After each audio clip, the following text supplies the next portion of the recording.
evening, Facebook friends. Thank you so much for joining us tonight.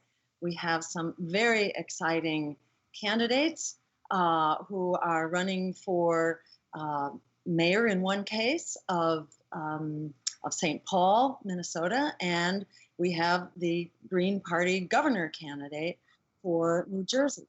And these are incredible people, incredible candidates who are really leading the charge in their communities in struggles that are really symbolic of what we are struggling with all across the country, very much all across the world, but in particular in the form that it takes in the U.S. And we're going to start tonight with Seth Kaper-Dale, who is the candidate for governor in New Jersey. I believe this is his first race, at least that I know of. I had the great honor to meet him several months back as part of the presidential campaign trail, and I had the honor to do an event with him and actually hear him and meet him and see what an incredibly compelling and uplifting spokesperson he is for the struggles for social, economic, racial, and environmental justice. And Seth's background is as a pastor. In fact, he is co-pastor along with his wife, partner, at the Reformed Church.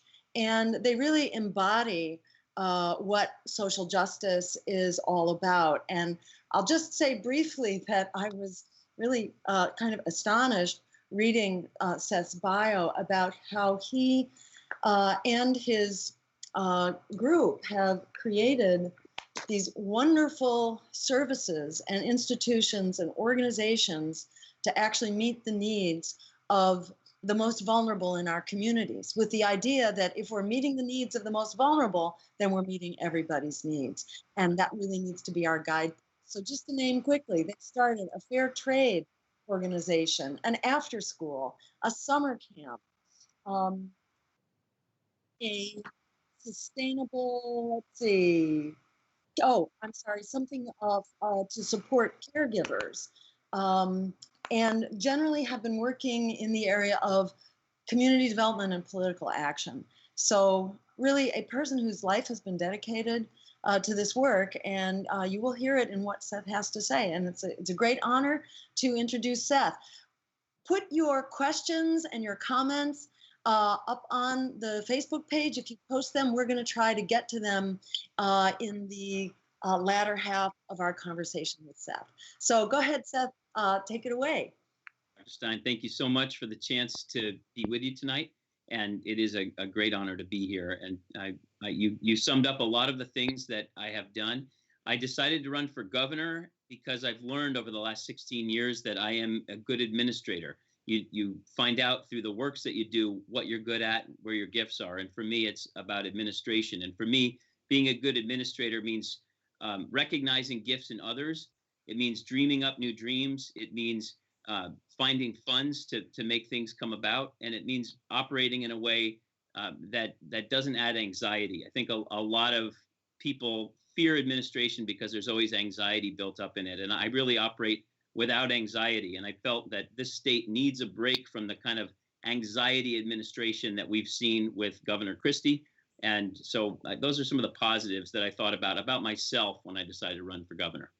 And let's say this, because reading over your bio, it sounds like you've basically been committed. You've been leading a life of service for a long time. And I know you were at the Princeton Theological Seminary and graduated, quite some time ago and went immediately into service. I'm just curious to hear, was your calling to be of service something that was just there from the start? Were you born with this? Did you have a wake-up moment? As a kid, what was your driving passion? I'm just really interested, where people get their engines from who are committed to this kind of work. So I grew up in the state of Vermont. My dad was a social worker and eventually became the commissioner of social services for the state. And my mother was a teacher and a community activist in many, many ways. So I would say that right from the beginning, I've been raised into a family that believes seriously in service.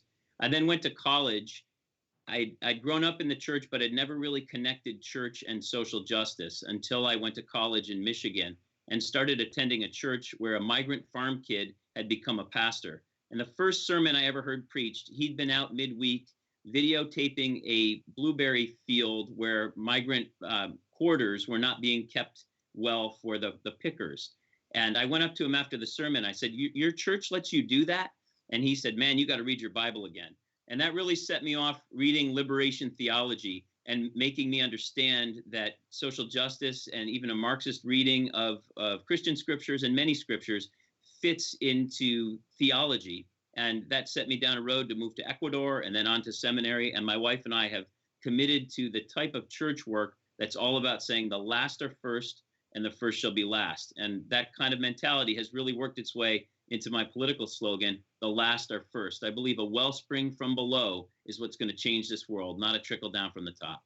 And this reminds me that you've been very active in the sanctuary movement, and that in fact your church gave sanctuary to many people for a long period of time, and you were eventually able to actually work with government officials in order to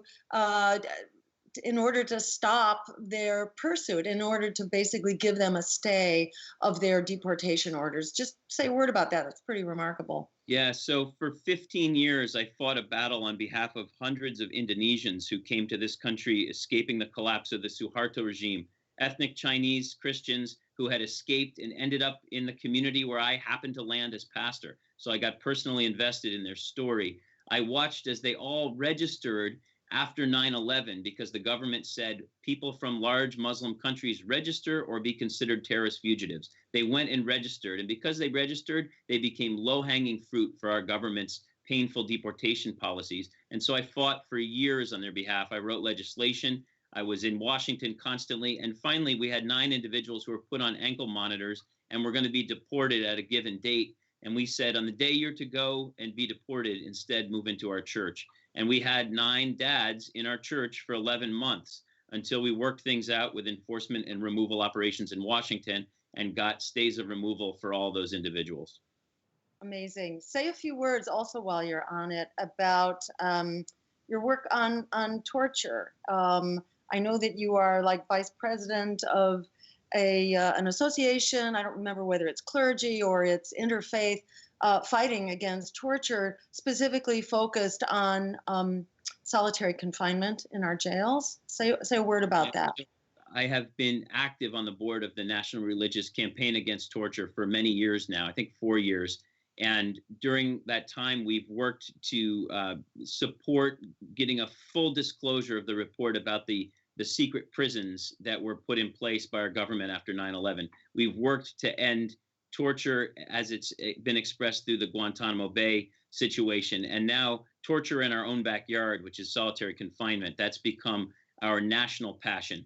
And we have here in New Jersey, in connection with NEARCAT, we have helped write legislation to end solitary as we know it today. We follow Juan Mendez's recommendations. He was the UN Special Rapporteur on torture, and he gave some specific guidelines, which became the basis for the legislation that we were able to get through the Senate and the Assembly in New Jersey, but it died on Governor Christie's desk. If I become governor, that will be signed into law. We won't have solitary confinement in New Jersey anymore. Fabulous. And say a word while you're at it about police violence and how does your campaign speak to that? Yeah. So I am deeply concerned about police violence and about all violence against Black lives. There's something that I would like folks to turn to, and there's a Facebook post I put out called Why Black Lives Matter More Than My White Life. And I really believe that this is time for taking sides. It's about starting with those who are last. And in our society, the Black community has been made last, both by not only by police, but by all systems that have been put in place. And we need to stand up for Black lives in every way, shape, and form. 2 nights ago, I was in Newark as there was a consent decree being reviewed because the U.S. government stepped into Newark a couple years ago and said there were such abuses within the Newark policing system that it needed to be under a very strict review. So I went there as part of a community review board to review new policies that were being put in place. And I'm committed to doing that, to really being part of the oversight process as we seek to have police departments get up to speed on what it means to take seriously the racial bias that is built into the way police forces are living out their lives. And Seth, I know that in the New Jersey, I guess in the last governor's race, something like 61% of people sat it out and did not vote. In this race, your opponent, the Democrat, is a Goldman Sachs banker, if I have that right. So it's not a long shot to say that you are the only progressive in the race, unless people consider Goldman Sachs bankers to be progressives. And I know there are a lot of neoliberals out there for whom that is as far as progressivism goes. But say a word about, the dynamics in your race and how you are essentially the voice for this agenda for people, planet, and peace over profit. Mm-hmm. So hashtag only progressive running. And I am making that very, very clear that at this point, there is no other progressive in the race in New Jersey. The Democratic Party has made it easy for me. I think they make it easy every time, but this time it's like the poster boy of everything that's wrong with the neoliberal agenda. To not only have someone who gives speeches to Goldman Sachs, but actually someone who's made probably $1 billion or more by working at the highest levels of Goldman Sachs. That is who the Democrats handpicked. And when I say handpicked, I don't even mean the Democratic voters. I mean the Democratic bosses. There's a reason we're thought of as the soprano state. These bosses made their selection way back in October before any other candidate had even put their name in the hat to run for the primary. So those bosses handpicked who the Democrat was going to be. He then spent $20 million in the primary process, more than 10 times all the other candidates put together. And of course, he won. But he won with pitifully small numbers. Only 25% of registered Democrats came out to vote in that primary, and he won 48% of the 25%. So as far as I'm concerned, I am the first party. The Green Party is the first party in New Jersey. The second and third party are the Democrats and Republicans, and they can fight over the placement of second and third. But 61% of people sat it out last time, and I know that those 61% are sitting things out because they feel so bought when they look at the two-party duopoly of red and blue. They want nothing to do with it. I hope they want something to do with people and planet over profit.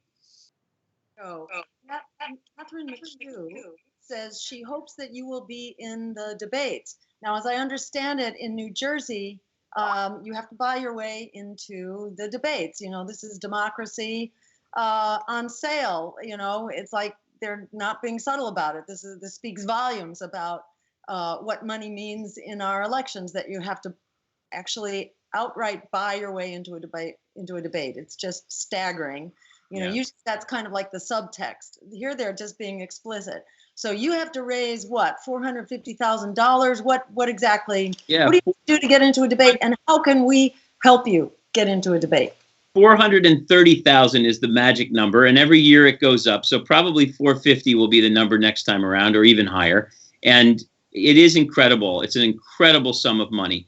I want to say, though, that with very small donations from lots of people, we're pushing 100,000 already. And that's a pretty big deal for the Green Party in New Jersey, to watch a candidate pushing $100,000 already, with a big boost from a nationwide collective that cares about seeing this happen in one state. We can get there. I really believe we can get there. I hate that we have to get there, but we can get there. And so let's get there and show the reds and the blues what it really looks like when the people rise up.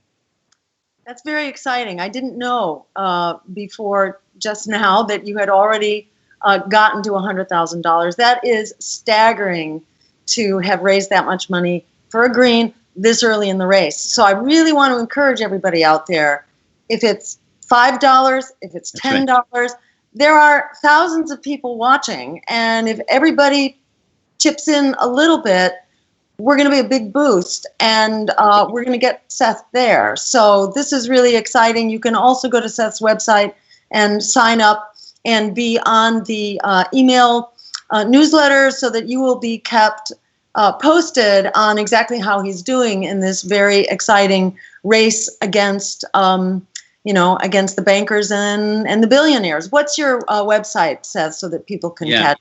Kaper-Dale4Governor.com. Kaper-Dale4Governor.com. Kaper-Dale4 Governor.com. Okay, great, terrific. And Emma Stevens says, please donate to Seth. And Heather Warburton says, if everyone watching could please donate whatever they can, we can get Seth in the debates. And Christopher Wolf is saying, but also donate to Flint. And there was another question that shot by from Chris Murphy, posted twice. And he's saying, well, what would you do about the water if you were facing a water crisis like Flint? Well, we are facing water crises. Newark water, New Brunswick water. The water is terrible. One of the things we need to do is take a serious look at the infrastructure of our water pipelines. And at the same time, let's get rid of the oil pipelines and the gas pipelines and put money into the pipelines that really need to be developed at this time. And that's the water infrastructure. So I am very serious about a number of policies that would help us with that. One thing is we have to re-enter the RGGI agreement, which was a regional greenhouse gas initiative agreement, which was giving us significant monies at one point to put toward renewable energy and to put toward healthy infrastructure projects. We pulled right out of that when Governor Christie became governor. So we need to get that money back. And we need to also get involved in public banking. That's a very big piece of my platform. If you look at it right now, for every dollar that we invest, we stick it into hedge funds that become $10 to build the next mother of all bombs, or to dig the next mine in the Philippines or Honduras, or to clear cut the next forest in Brazil. Instead, if we put $1 in, we could turn that into $10 for mass transit, for water pipes, for a renewable energy future, and for student loans. That's the kind of thing I want to do.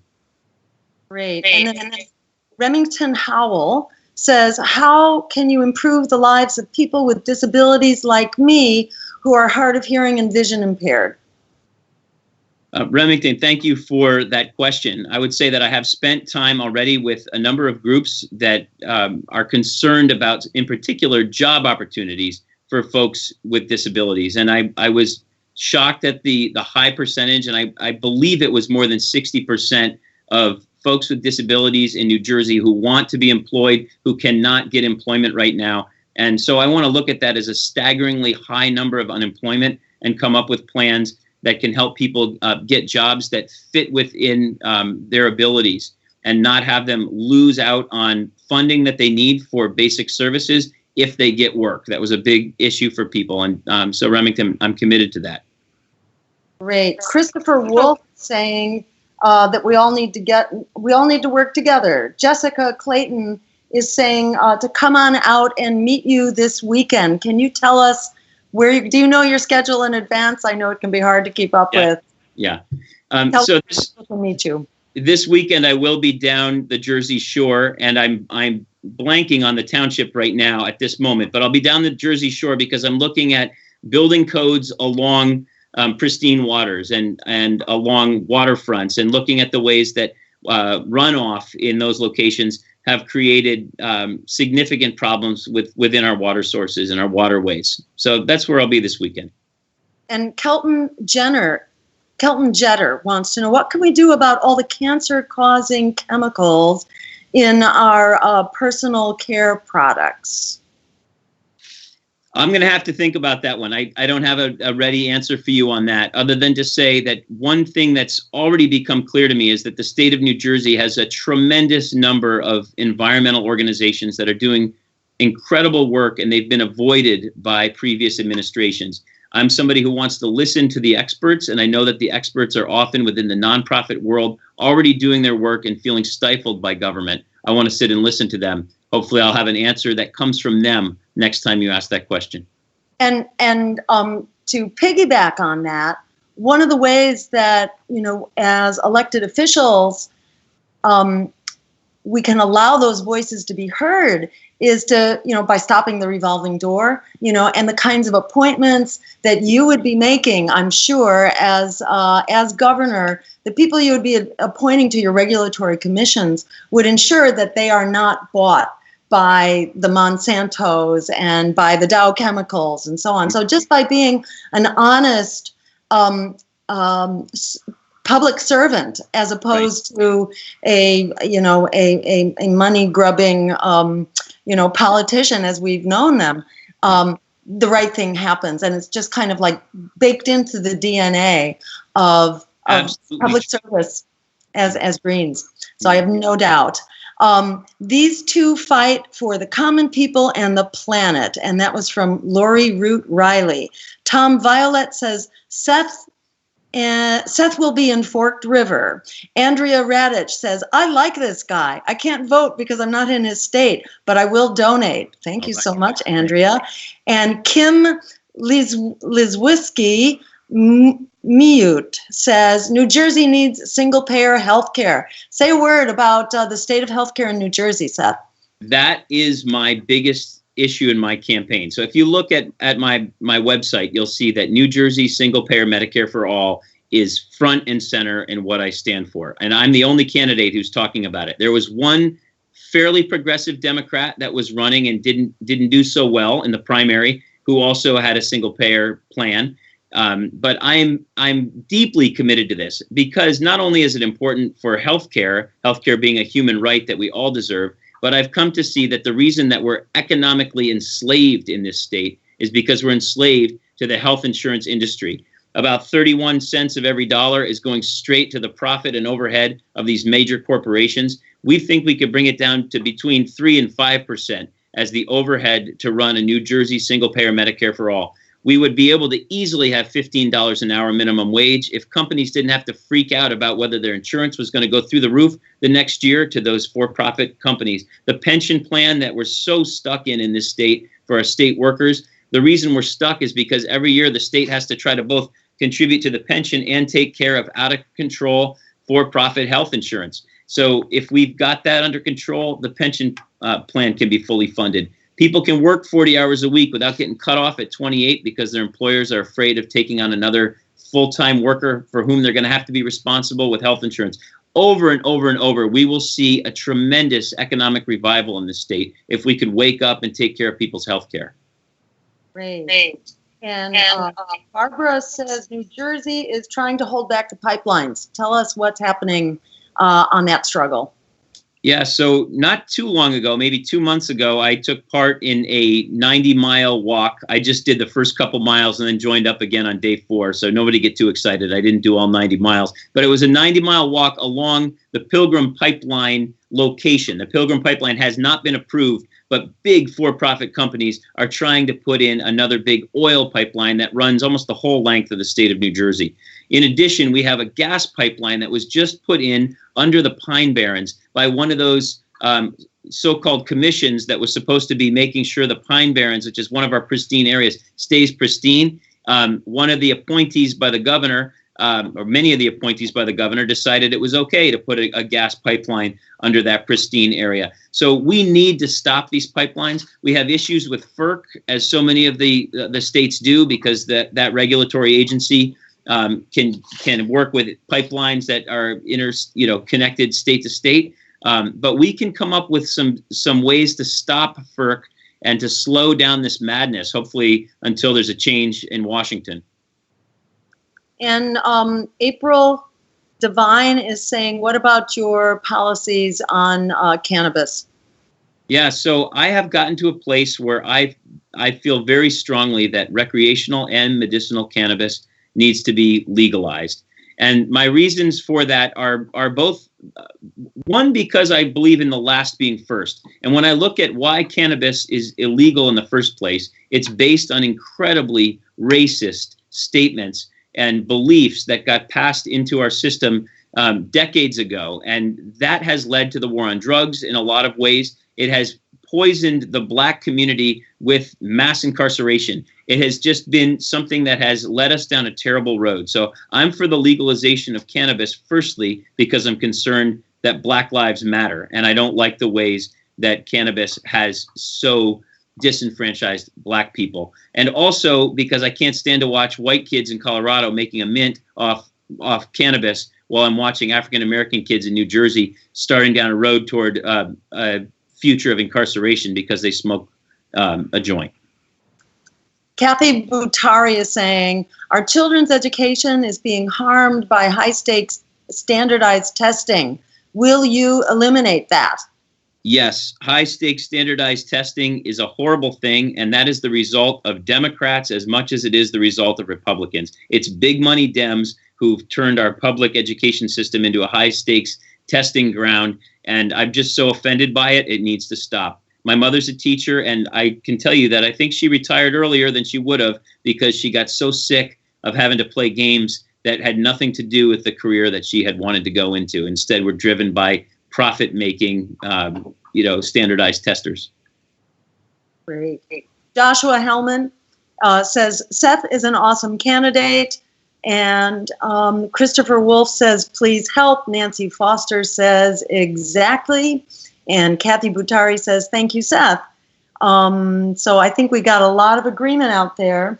In just the couple minutes that we have left, Seth, tell us why your struggle in the state of New Jersey matters to everyone. Why should everyone go to your website right now, sign up to Help You Phone Bank, and throw $5 into the pot? Why should, or more, if you're capable of doing that, if you're in a position to do that, why should this matter to everyone? So in the United States this year, there are only 2 gubernatorial races, period, Virginia and New Jersey. So we are in a unique position where by standing strong for a green gubernatorial candidate, you might find that of the 2 states that have gubernatorial races, one of them goes to the Green Party. This would draw tremendous attention to the fact that it's time for the duopoly to collapse. So I believe that if you could all get on board with me, we could watch something happen at the state level, at a big state. I mean, we have a big population. We are a fairly strong economic center. New Jersey is a significant player, and you could help us topple the duopoly. And when you throw in the fact that the Goldman Sachs candidate represents the Democrats, it just makes it the perfect place for the theatrics of resistance to play out. So join me in the theater. And it's more than just a theater for theater's sake. It's theater that can lead to a real new administrator coming into Trenton. I'm the only progressive running. Absolutely. And in a race that is kind of the poster child of what politics in America has become, where yes, the Democrats are basically, the bankers and the billionaires. And there is a political vacuum to be filled for the least among us, for the people who are struggling to get out of debt, to get jobs, to have decent schools, to have health care. The Greens have become the voices here. And it's very exciting, Seth. Thank you so much for sharing your campaign and this very exciting race. And again, one more time, the website so people can go to it. KaperDaleForGovernor.com. Okay, great. Thank you so very much, and we hope to hear. We'll have you back before next November. So I can't wait to see you, Dr. Stein, in Newark for the Green Convention in mid-July. All right. It's going to be a great celebration. So glad you'll be there as our shining star. Thank you so much. Okay, great. Thank you to Seth, and we're going to turn now to our next awesome guest of the evening, and that's Elizabeth Dickerson, who is running for mayor of St. Paul, Minnesota. This is her second race, first for mayor, that is. In the first race she ran, which was something like 10 years ago, she did great, sort of fresh out of the starting gate. She came in with 20% of the vote, which was just a little bit behind the incumbent, who gained 27% of the vote. So she did really, really well. She is a organizer. She is a powerhouse. And I'm going to let her tell us a little bit about her background. And I'll just say that she has the distinction as running as independents and Greens and as non-corporate candidates, we often don't get the endorsements of the bigger advocacy groups, but Elizabeth is that much of a powerhouse that she already has the endorsement of the Sierra Club in St. Paul, so more power to her for that. So with that, let me bring on Elizabeth, and welcome, Elizabeth. Tell us what got you to be running in this race for mayor at this time.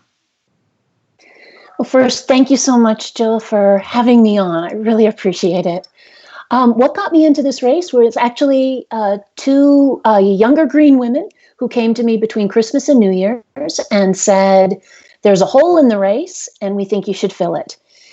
And I had a sense of excitement as they described the race because there was no woman in the race and there was obviously no Green in the race. So I took a month to think about it, and the excitement stayed with me. And so I decided to jump in. What I realized, besides being the only woman and the only Green, is that there really wouldn't be anybody substantially carrying any kind of energy or environmental focus. And that really has been the focus for so much of my, especially volunteer activist work. So I jumped in. I have a plan to put solar on the schools, which would save money for the city.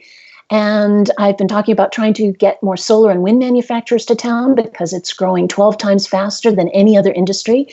And I can tell you 12 years ago, people would just kind of go, oh, that's nice, but what are your other issues? Now at the door, people go, yes, absolutely. When can we start? So there's a lot of excitement about carrying that kind of message, as well as the other things that I'm talking about. Yeah, so say just a little bit more about that, because I found that was really interesting. You don't just have sort of a vague plan. You have a really specific plan about putting solar on the rooftops of, 70 schools? Yes. And that this would be a community resource. This would be run either by the schools or by collectives, that this would be, sort of installed community-wide, and that it would be basically schools could have this installed for free. Is that right? I mean, it would be installed. Well, there's a number of different ways of doing it. We have community solar laws here. So what that means, just very simply, is that if you can't afford to put on solar yourself, you can always buy a subscription. So if it was installed on a church or a school, you could buy a subscription, get the percentage of energy that you use from that, and save money on your bill. And so what I'm proposing is to do community solar. And I know all of the schools are strapped for cash. Sometimes, they don't want to invest in it. But there's a way that you can actually lease it to developers. It pays you back more if you own it. But if you lease it, you can still make money, and you can still sell subscriptions to teachers, to kids at the school, to lower income folk, and pay for it through your bill, saving money right out of the gate from the get-go, because solar power has come down so much in price in just the last 10 years. And so, tell people quickly before we turn to questions, just a little bit about what some of the other issues are for you. I know in Minneapolis, St. Paul, the tragedy of Philando Castile, took place. And then recently the police officer who murdered him was let off free. How is that playing out in your campaign, and what kinds of solutions are you calling for? Well, yes, that was a really tragic case and a tragic miscarriage of justice. Falcon Heights, which is a suburb of St. Paul, it wasn't actually the St. Paul police who were involved in that shooting, but nevertheless, it was still something that really deeply affected the community. There were a lot of protests, and there's a lot of talk about how we can deal with something like that in the future. So one of the things that I'm calling for is more de-escalation techniques. making sure that there's more implicit and explicit bias training. I've been to a number of community forums where sometimes you'll have kids go, they'll say to the police chief, well, how do we know that you're doing what you say you're doing? So one of the things that I'm proposing, because I know they're doing some implicit and explicit bias training, I am proposing that those kids actually get invited into the training, not obviously to the confidential parts, but there have to be parts that they can be in and that they can give some feedback on how it can be strengthened and made better. One of the things that I know is that within the Black community, if you're over 35, you have a different view of the police than if you're under 35. At one of the community forums, a gentleman stood up and he sort of went like this to the folks on the panel, and he said, "You're listening to the Black Ministerial Alliance and the NAACP. Well, they're not the ones out here getting shot." And so I think that there's a real need to bring in younger people into this training, because they're the ones that deal with it on a daily basis. They're the ones, younger kids of color, they're the ones who are being pulled over. They're the ones who are being pulled over, 50 times over 2 years, as Philando Castile was, for things like broken taillights. And so I think that we need to be developing better relationships between the police. Trust means that you give somebody the benefit of the doubt in a questionable situation. And there is not a lot of trust now. And I think we need to build up that trust. And we don't do that by being in silos. We do that by coming together as a community and talking about solutions and talking about the kinds of training that police officers are getting to make sure that it is really reflecting the culture and the centuries of institutional racism that have been in our society. Great. Let's see. Troy Astro says, I voted for you, Dr. Stein, in the presidential because I'm sick of voting Democrat and too broke to be Republican. People are really tired of being thrown under the bus. So you got a great green here to vote for in this race.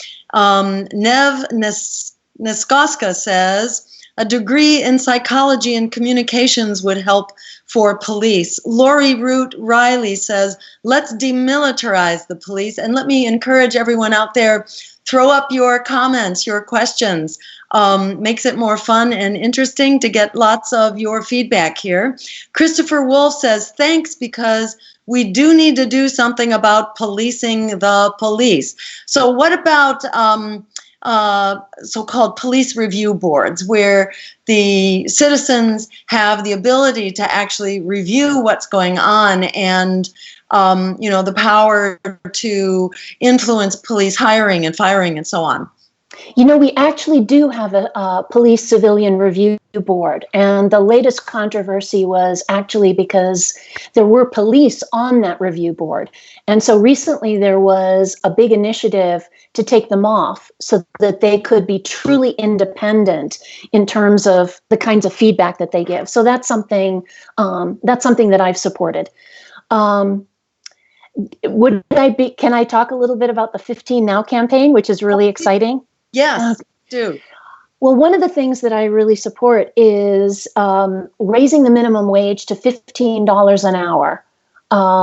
And what's exciting is that Minneapolis, I'm in St. Paul, and Minneapolis is a separate city. Minneapolis is already taking steps toward that.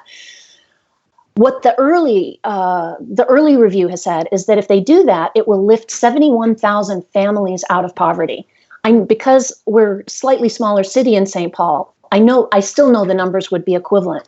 And I always say, I support affordable housing, I support transit, but there is no one thing that we could do that would raise more people out of poverty than raising the minimum wage. And so I've been talking about that to everyone at the doors.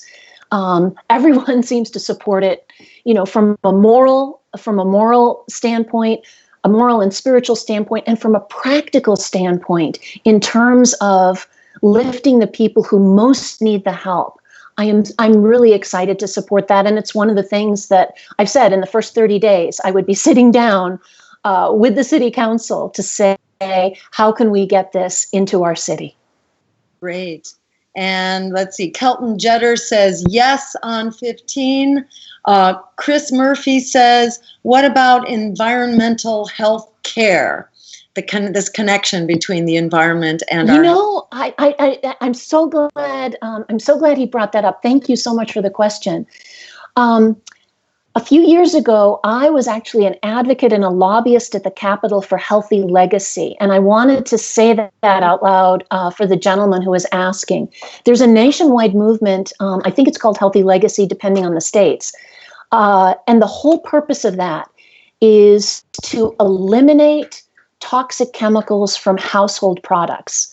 One of the things I worked on was getting BPA out of baby bottles, trying to get toxic fire retardants out of electronics, and trying to get a really sane pesticide policy, a right to know policy. And I can tell you that when I was at the legislature, one of the hardest things to get any traction on was the pesticide bill. And Monsanto, the American Chemistry Council, they literally flew in lobbyists to Minnesota from all over, and they put them up at hotels for well over a month, just to try and defeat anything to do with getting any kind of sane chemical policy. And I think there were just a couple of us working on it. I was the only person talking to Republicans about this. And I used to have people say, oh, I bet you couldn't get anybody to vote for getting BPA out of baby bottles. And I said, no, I actually got 1/3 of the Republican caucus to vote to get BPA out of baby bottles. Because if you really listen to people and you're respectful and you set out the arguments, you can sometimes change hearts and minds, and especially where children are concerned. I remember one lawmaker I went into, and he was surrounded by pictures of children and grandchildren. And I just asked him about them, and he got very quiet. And then he said, they use oil in plastic, don't they? And I said, yes. And he said, I don't believe we should be using oil in products that affect kids. And I just went, wow. And I got his vote. So, sometimes you can make progress. And that's one of the things I'm talking about. Things could be very dire at the national level. They're not much better at the state level, but cities can still do things. I was at a climate action planning meeting, and there were national people there back in the winter. And I said, why are you here? And they said exactly what I've just said. It's really bad at the national level. It's not great at the state level. We are putting all of our energy and hopes and dreams into what the city can do for climate action planning, because that's where all of the examples are going to be in the future. And that's where there's still some autonomy to get this stuff done. Exactly. And in the interest of getting that stuff done, we want to be sure that we get you elected. And I know that you have you have candidates in the race who are raising a lot of money. You have You've got a grassroots network, so you don't need the money like what they have, but you need some money. And I just really, again, want to encourage people to throw something into the hat. You can see what a dynamite green candidate this is. Elizabeth really knows her stuff. She's got a great team. She really knows her policy. She has plans. She is a candidate for environmental, social, economic, and racial justice. This is who we are as Greens, and it's really great for us to just throw a little something into the hat. Tell people where they can do that, Elizabeth. What's your website? Where can people go? If you just go to elizabethdickinson.org, and Dickinson is Dickinson, like the poet. There's a donate button. You can donate through PayPal. Right now, we're trying to raise some money for lawn signs. It costs between $5 to $6 per lawn sign. So we are really happy to take small donations. Obviously, I don't take any money from corporate PACs. And it would be incredibly helpful. I can accept up to $1,000. I know that's out of reach for a lot of people, but the small donations really, really matter. They're incredibly helpful. Everyone on my team is a volunteer. We're not paying for salaries or anything like that. All of the money is going to directly what we're going to need and things that you're going to see in the field, like literature or signs. So it's very, very direct. So you will make a difference. We want to get out close to 900 signs. There are 7 wards in the city. The city is 300,000. So 800 signs, 8 or 900 signs is not that many, but they're pretty darn expensive at $5 or $6 a piece. So, so anything like that will really, really help. Thank you for asking. I want to give a shout out to one of the people who commented on Facebook, and that's Samantha Priest-Dinson, who is another amazing. She's wonderful. She's incredible. Another green woman, another really strong green woman who is running for city council in Minneapolis, if I'm not mistaken. Correct. Yeah. Yes. Samantha's just our total powerhouse. She organized all kinds of things after the Philando Castile verdict. I went to at least one of them, and she has just vowed never to stop fighting until there is real change in the system. And I just think she's tremendous. She's a very, very articulate spokesperson, and people should look her up. And it's great to have such a strong team of green women who are leading the charge in Minnesota, and really for all of us all around the country. I want to give a shout out also to Brandon Long, who is assisting tonight as well as commenting on the Facebook. So when you see me looking down here, I'm just checking the feed here to pick up on the comments. And his comment was, tell people about ranked choice voting. This is another. Oh, yes. Thank you. Thank you for reminding me. Oh, well, we have ranked choice voting. Is in this incredible position for being the only woman among 6 candidates, I believe, 6 or 7 candidates. She's the only woman. She's in a very distinctive position to start with. And, having ranked choice voting really makes her a major contender. So this is another one of those races where we can really win it. If we just rally and everybody gives a little from around the country, we got some breakthrough material here. Okay, take it away, Elizabeth. All right. So yes, there are 6 men in the race. Some of them are probably not as viable as others. What I need to do is to have enough first choice votes to be in the top 3. So basically, if I can get somewhere between 26 to 34% of the vote, I could win on second choice votes. Because if you know, with ranked choice voting, you have to get to 51% to win. And with 6 or 7 people in the race, that's virtually mathematically impossible. So they'll look at the candidate with the least amount of votes, and they will transfer all of those votes to each voter's second choice. And once they're transferred, they'll see if somebody reaches 51%. If not, they'll look at the next candidate with the least amount of votes and transfer each of those votes to each of those voters' second choice. As long as I can be in the top 3, and there isn't a huge gap between, between people, I believe I can win this. And so it would be quite historic, because I would be not only the first green, but the first woman mayor that St. Paul has ever had. And I believe, because the guys don't really, aren't thinking about the system, I am at every door. If somebody has already declared for someone else, I say, can I be your second choice? Everyone says yes. So I think that there's a real shot at this. And I would invite everyone to be part of history and throw a little money this way to make it really successful. It could really happen. Tell us a little bit about the needs of women in St. Paul. Well, there's definitely been some protests at Planned Parenthood. We've got a very strong Planned Parenthood facility here. And frankly, the attacks on Planned Parenthood have been very distressing. But I can say that a lot of women turn out who are pro-choice on behalf of those. That's very important. We are also starting, they are resurrecting the Equal Rights Amendment for women. And I will be going to some fundraisers, I think, in the fall for that. Betty Folliard is somebody who's been organizing and working for that for decades.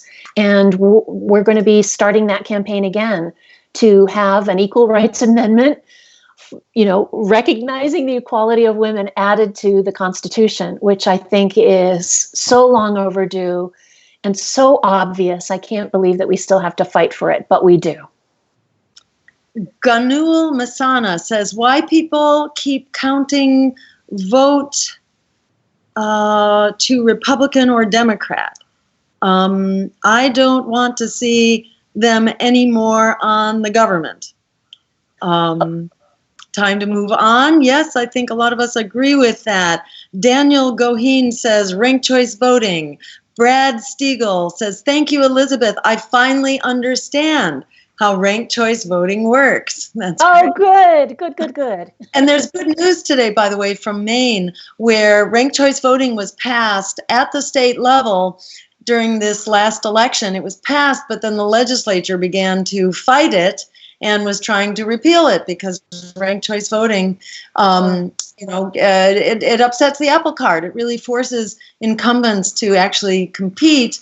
It takes things out of just, the candidate with the most money or the most advertising gets the race. So at any rate, in Maine, they just had a big victory today, and they essentially pushed back at the repeal effort. So it's very exciting. The battle isn't over, but it's going very well.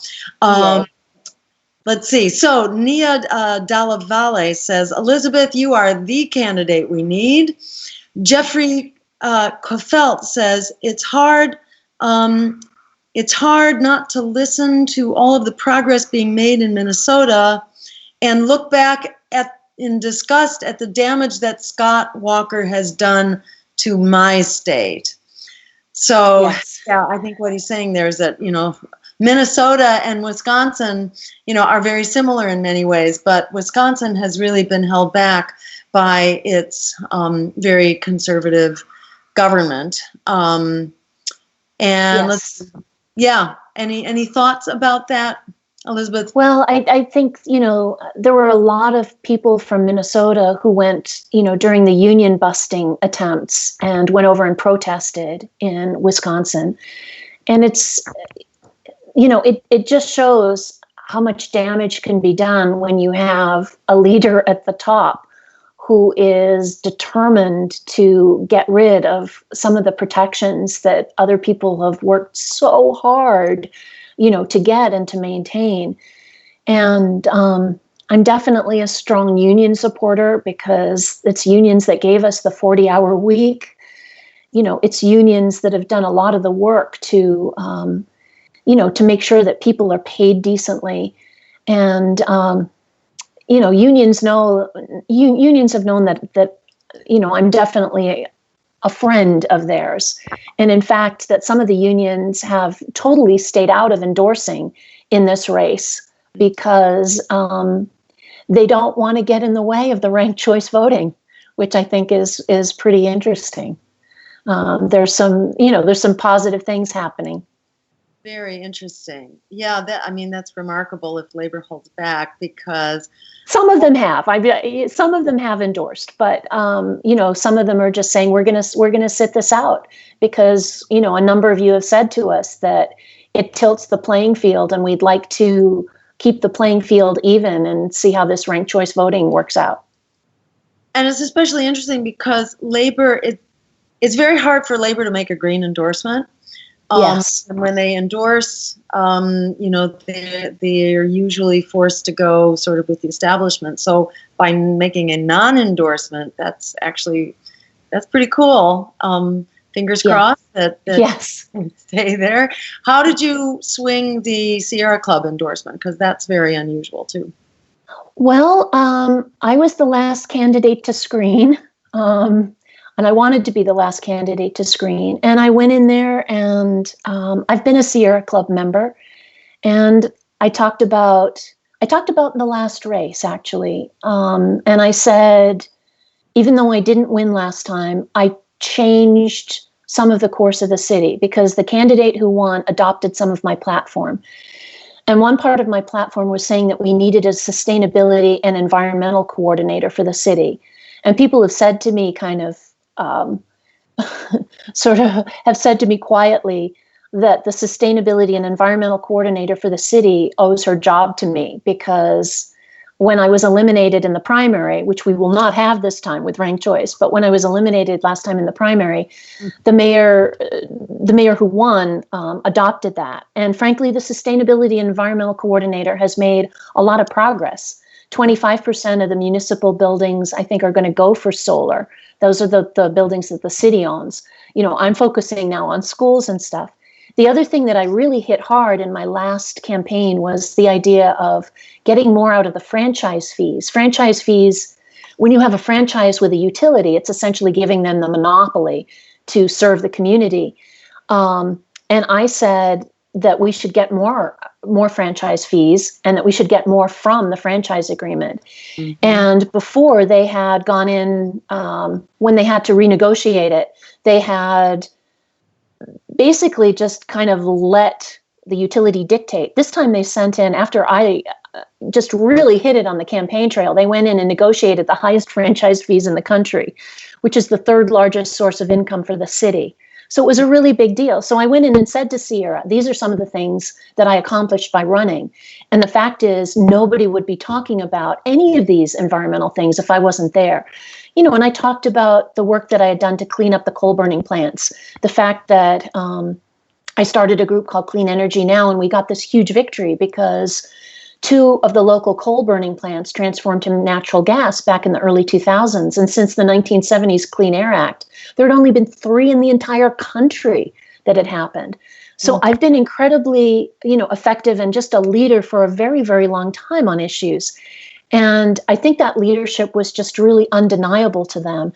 And they had to know that the depth of my platform, the depth of the specificity of how to get solar on the schools, with rebates, without rebates, owning it, not owning it. All of those things I think were really, really compelling. And they made sure that they said in the announcement that I was not a protest candidate and that they considered me viable. And they made sure that this endorsement came out before the Democrat convention so that it would influence people, which was also really important. And it was unanimous. And it had to go through national. So, it was a win-win on so many different levels. Joshua Hellman says it's good to see that the Sierra Club isn't completely lost to Democrats. Kelton Jetter says donating to Elizabeth from Texas. And awesome. Thank you, Texas. Aaron Kula says it only takes a half minute to make the donation. So go for it, folks. Ganul Masana says, I'm a Turkish American and I want to be a part of this team. Go Greens. Tell us what's the status of the struggle for immigrant rights and against deportation. And we'll finish with this one. That's a great question. Well, in St. Paul, I was part of the team back in 2004 that came up with what we called the Police INS Separation Ordinance. Now, that was Immigration and Naturalization Services. Now that we're talking about ICE. And essentially what that said is that anyone who works for the city, whether they're police or fire or in any other capacity, are not allowed to ask about immigration status. So police who stop you for a traffic violation, and they might suspect that you're an illegal immigrant, you're an undocumented person. They're not allowed to ask about that.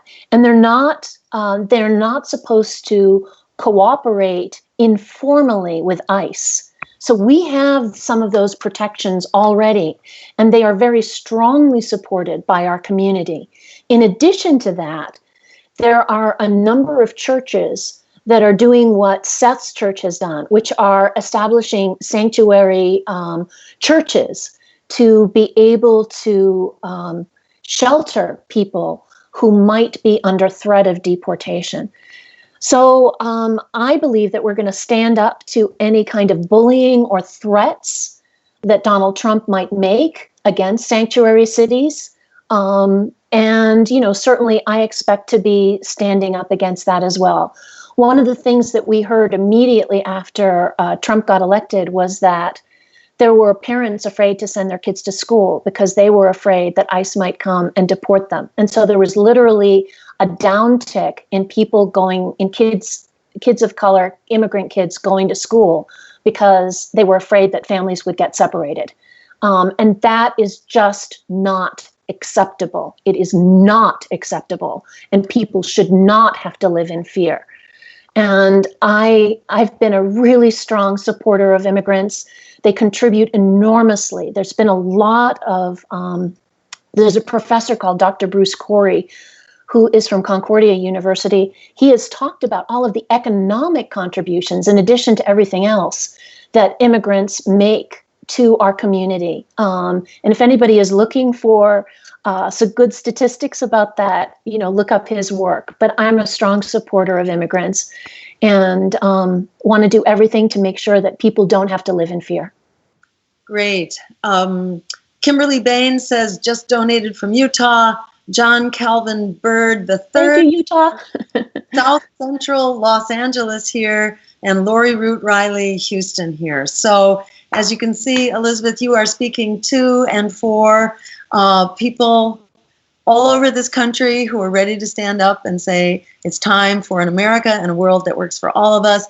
Once again, tell people where they can go to help your really exciting campaign as the only woman candidate running among 7 in a choice vote. This is it doesn't get better than this. It doesn't get any better. So, let's make it happen. Let's seize this incredible window of opportunity. So tell people once more, where can they go to kick in, and stay tuned and get on the mailing list and help make the phone calls be part of the phone banking teams, and let's make it happen. And they should go where?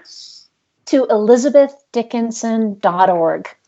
Awesome. Okay, great. Yes. So with that, we'll conclude for tonight. Thank you so much for coming on, Elizabeth, and we'll hear from you again as things go forward. And keep up your great work. You're blazing the trail for us all. Thank you so much, and thank you to everyone for tuning in tonight. Take care. Thank you. Good night. Good night. Green news is good news.